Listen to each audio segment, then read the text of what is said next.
বর্ষাকাল তো, বর্ষাকালে এই ধান ক্ষেতগুলো সব খালি হয়ে গিয়েছে। প্রচুর বৃষ্টি হয় এখন। এই বৃষ্টিতে দেখতে পাচ্ছেন ক্ষেতে প্রচুর ঘাস হচ্ছে। এই ঘাস হওয়াতে এখানে একটু দাঁড়াই নেই, নিচে জোক টোক থাকতে পারে।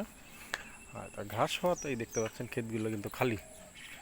এই জন্য এই দূর থেকে এই তাজা কচি ঘাস খেতে মহিষ নিয়ে আসছে, দেখতে পাচ্ছেন। এই সাইডের ঘাসগুলো খেয়ে ফেলেছে।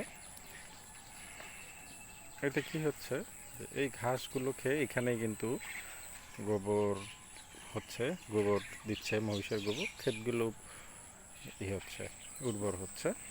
আর মোটামুটি ফ্রিতে আমাদের যে মহিষের রাখাল আছেন বা মালিক আছেন, ওনার এই ঘাসের খরচটা বেঁচে যাচ্ছে। মহিষ দেখতে পাচ্ছেন গরুর চেয়ে একটু সাইজে বড়। এই মহিষের খাবারটা একটু বেশি লাগে, তো সেই জন্য মোটামুটি মহিষের খাবার হয়ে যায়। আর একটা প্রচলিত প্রবাদ আছে, হাউর বাউর মহিষের সিং। এই তিনি ময়মনসিংহে একসময় প্রচুর মহিষ ছিল। এখন আসলে এত মহিষ নেই, খুব একটা কমে গিয়েছে এখন।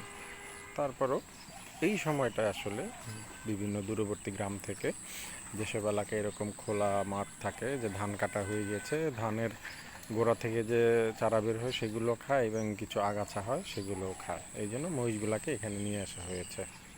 দেখতে পাচ্ছেন মোটামুটি মহিষের হাঁটু পর্যন্ত, হাঁটুর উপর পর্যন্ত পানি উঠেছে।